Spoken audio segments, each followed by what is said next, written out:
Hello दोस्तों, आप लोगों का मैं अपने चैनल LDS क्लासेस पर स्वागत करती हूँ। दोस्तों, आज मैं आप लोगों को सर्वोच्च उच्चतम न्यायालय सुप्रीम कोर्ट के बारे में बताऊंगी। अनुच्छेद 124 में सर्वोच्च न्यायालय के गठन की चर्चा की गई। सर्वोच्च न्यायालय में 33 + 1 34 जज बैठते हैं, जिसमें 33 जज होते हैं और एक मुख्य न्यायाधीश होता है। सर्वोच्च न्यायालय में जजों की संख्या में वृद्धि करने का अधिकार संसद को है। सर्वोच्च न्यायालय में जजों की नियुक्ति राष्ट्रपति करते हैं, मतलब कि सर्वोच्च न्यायालय में जजों की जो नियुक्ति होती है वह राष्ट्रपति करते हैं। जजों की नियुक्ति के समय राष्ट्रपति मुख्य न्यायाधीश CJI से सलाह लेता है, मतलब कि जब सुप्रीम कोर्ट में जजों की नियुक्ति राष्ट्रपति करता है तो वह जो सुप्रीम कोर्ट के मुख्य न्यायाधीश होते हैं CJI उनसे सलाह लेता है। और CJI सुप्रीम कोर्ट में 5 सीनियर जजों को कोलेजियम कहते हैं, और जो सुप्रीम कोर्ट के मुख्य न्यायाधीश होते हैं जब उनकी नियुक्ति राष्ट्रपति करता है तो 5 सीनियर जज जिसे कोलेजियम कहते हैं उनकी सलाह लेता है।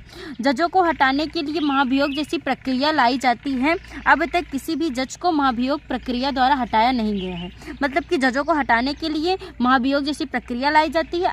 अभी किसी भी जज को महाभियोग प्रक्रिया द्वारा हटाया नहीं गया। सुप्रीम कोर्ट के जज रामास्वामी के विरुद्ध महाभियोग लाया गया था। जो सुप्रीम कोर्ट के जज थे रामास्वामी, उनके विरुद्ध महाभियोग जैसी प्रक्रिया लाई गई थी, किंतु पारित नहीं हो सकी।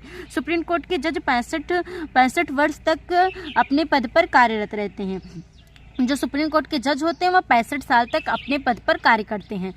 यह अपना त्यागपत्र राष्ट्रपति को देते हैं, मतलब जो सुप्रीम कोर्ट के जज होते हैं वो अपना त्यागपत्र राष्ट्रपति को देते हैं। सुप्रीम कोर्ट के जज बनने की योग्यता क्या है? सर्वोच्च न्यायालय के जज बनने के लिए किसी हाई कोर्ट में 5 साल तक जज हो या 10 साल तक वकील हो, और साथ ही वह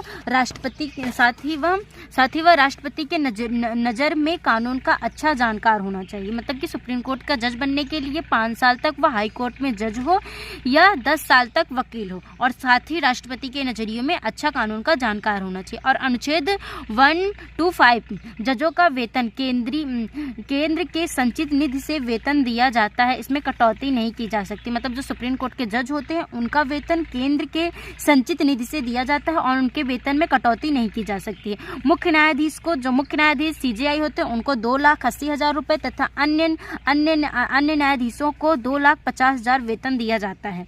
अनुच्छेद 126 जब मुख्य न्यायाधीश अनुपस्थित रहता है तो 33 जजों में से किसी एक जज को अस्थायी मुख्य न्यायाधीश बना लेते हैं, जिसे कार्यकारी मुख्य न्यायाधीश कहते हैं। इसके वेतन भत्ते तथा शक्ति मुख्य न्यायाधीश के बराबर ही रहती है, क्योंकि यह अस्थायी रहता है। जैसे कि जब मुख्य न्यायाधीश अनुपस्थित रहता है तो 33 जजों में से किसी एक जज को मुख्य न्यायाधीश बनाया जाता है, और उस समय उस न्यायाधीश का कार्य वेतन शक्ति भी मुख्य न्यायाधीश के बराबर होती है, क्योंकि वह एक अस्थायी न्यायाधीश होता है। और अनुच्छेद 127 में एड होन्स या तदर्थ न्यायाधीश को तब बुलाया जाता है जब सुप्रीम कोर्ट में जजों की संख्या में कमी होती है। जब सुप्रीम कोर्ट में जजों की संख्या में कमी होती है तो एड होन्स जज को बुलाया जाता है। एड होन्स जज को लाने के लिए सिफारिश CJI करता है, मतलब कि एड होन्स जज को बुलाने के लिए CJI इस सिफारिश के आधार पर एड होन्स की नियुक्ति राष्ट्रपति करते हैं, जो कि एक अस्थायी होते हैं और सुप्रीम कोर्ट के बराबर होते हैं, किंतु यह अस्थायी होते हैं। धन्यवाद दोस्तों, कैसी लगी वीडियो कमेंट सेक्शन में जरूर बताएं।